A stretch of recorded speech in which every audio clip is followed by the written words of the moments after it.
On this week's Keepin It Real, Cam Marston and his buddies are beginning to discuss retirement.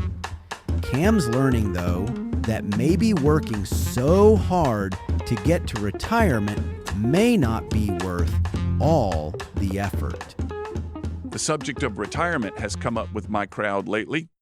A few years ago, we maybe whispered about it, but now it's a full-on conversation. When are you going to retire? We're asking each other. And how will you know it's time? The answer from nearly everyone is as soon as possible and I'm ready right now.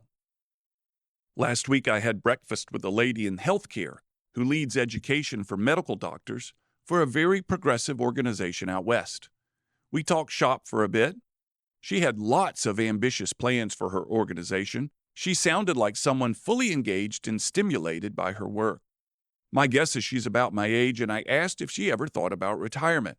In a rush, she said, "Oh, goodness, yes, I can't wait." "Well, when do you want to retire?" I asked. "As soon as I can," she said. "But it sounds like you enjoy your work."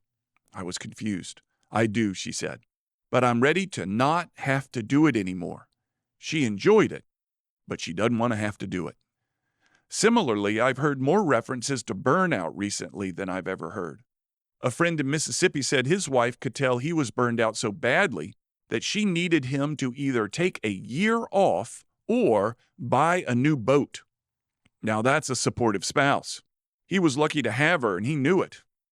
I'm hearing burnout references in my calls with other friends and colleagues, too. Seems like COVID ramped up burnout. Before then, I seldom heard it. Since then, I hear it more, especially recently. Social scientist and author Arthur Brooks defined burnout as a vortex of exhaustion, cynicism, and self-criticism. Wow. But yes, they all feed each other. The things that used to make us happy about our work now make us unhappy. And for what it's worth, I read a study that Gen Xers were experiencing burnout at higher rates than not only any generation today, but any generation ever surveyed. I guess that's something to brag about. My generation has broken the unhappiness bell curve. Burned out and aching for retirement. No employer wants that guy on their team. Then I read that over 40% of retirees have an unsatisfactory retirement. Retirement's not all it's cracked up to be, they say. Without work, they have no friends and no purpose. The retirement red zone is an expression financial professionals use to refer to the 5 years before and after retirement, when you're supposed to get your financial world in order. Turns out this red zone also refers to getting your non-financial retirement world in order too. Making friends outside of work, developing curiosity to drive your hobbies, especially hobbies that include meeting new people, learning to structure your day when no one else is telling you how to do it, and then, of course, healthy activity.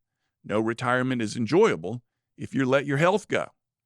And it all makes me wonder, as I feverishly work towards my own retirement, if the emotional and psychological price I'm paying to get there will make it worth it.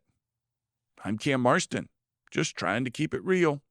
To hear more commentaries, search for Keepin It Real with Cam Marston on your favorite podcast app or follow Cam Marston on social media.